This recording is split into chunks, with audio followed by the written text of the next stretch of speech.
Well, if my calculations are correct, we should be on day 39, which means that tomorrow there is going to be a big change because there's going to be a break in filming, because I want for the stuff that has been added to the declutter pile to actually have left the home, because I promised on day 1 of filming that we would actually do a whole home tour before and after, so that you could all see how many or how much it really affects the house.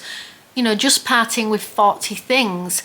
And 40 doesn't sound like a lot compared to these sort of 465 item 30-day decluttering challenges. You know, I've just been decluttering one thing for 40 days, but a lot of those items have been quite large things. So in terms of spatial capacity, it has really impacted our tiny home and given it, you know, more space.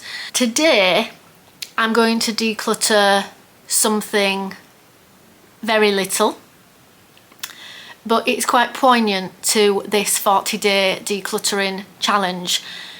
I mentioned at the beginning of this video that I have been doing this for my nana, or grandma as some people may say, who is or was a church warden. She is still with us, but she suffers badly with dementia, and she's always given things up for Lent. And in honour of her now not being able to do that anymore, I decided to give up 40 things for 40 days. Now, one of the things, now this is not sad, but it is quite poignant to minimalism. When she had to move to her dementia care home, my mum and I and my mum's sister, so my auntie, were given the task of going through all my grandma's belongings. It was a very hard task to do, and it was very, very poignant to minimalism, because what I realised more than ever is just how all our possessions just become items that nobody else really in general cares about.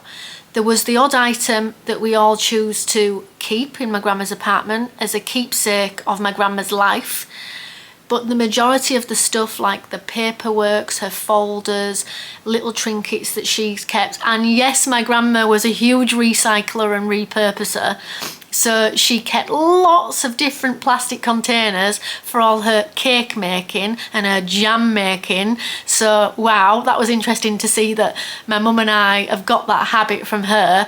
And you find out all these intimate details about people from the possessions, and if they've got quite a lot of possessions, that otherwise you wouldn't know about.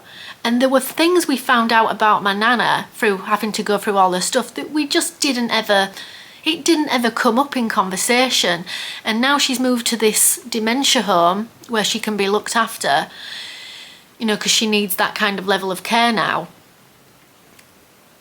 She doesn't need all these things, and she was forced to do, like, you know, almost like the Swedish death cleaning method. She did it a bit when she first knew that she was getting dementia, but she still kept some things, not really knowing how bad the dementia would get. So then we were forced to make those, you know, decluttering decisions for her, because she was moving from an apartment to a very small room in a dementia home. Now, why is this relevant? It's relevant because it's the reason I'm doing the 40-day decluttering challenge, but I'm also going to share the thing that I took, but I'm not decluttering it. I'm doing something different with it, which technically could be classed as decluttering, but let me go get it.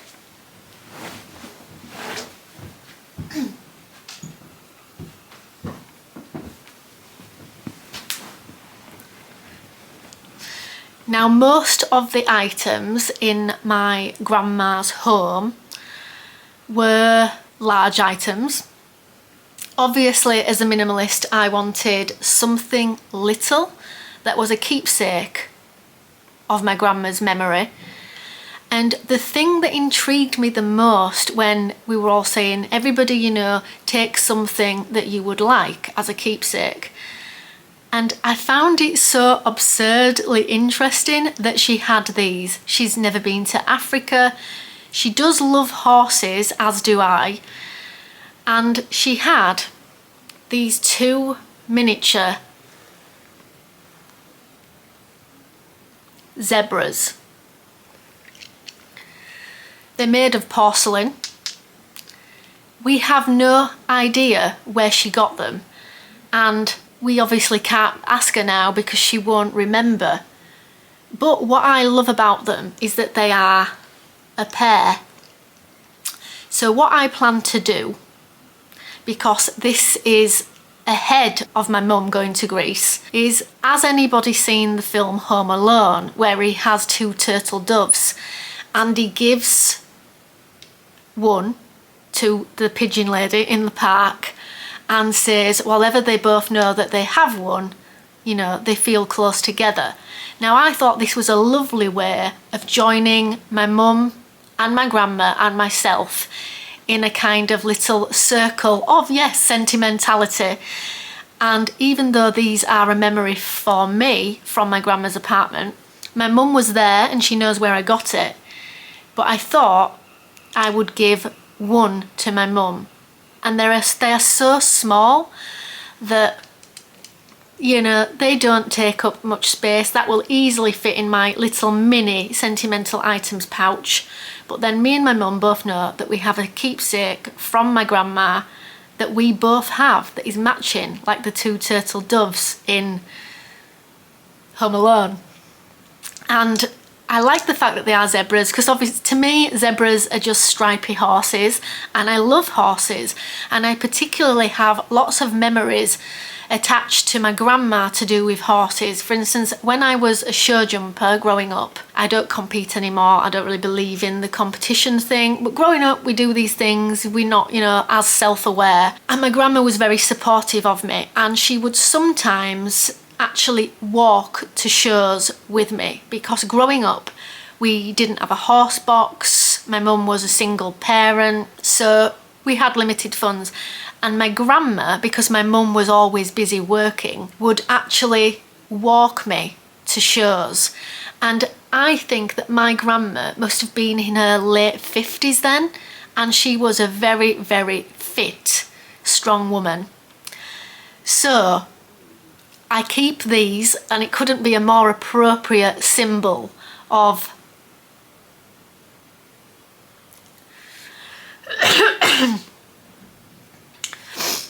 it couldn't be a more appropriate symbol of what she has given me. I am getting emotional.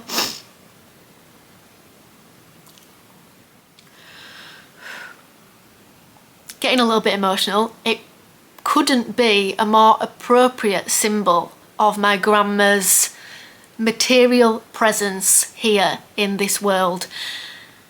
It's tiny, I'm going to keep it, but I'm going to get rid of this one, not in the sense of getting rid of it, but I want my mum to have it and share in that circle.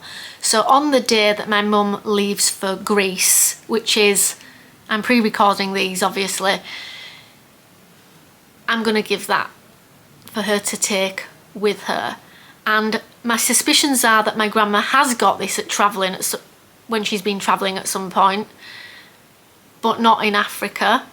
So although I don't know where she got it, I know she got it travelling. So I'm going to give this to my mum to accompany her on her travels.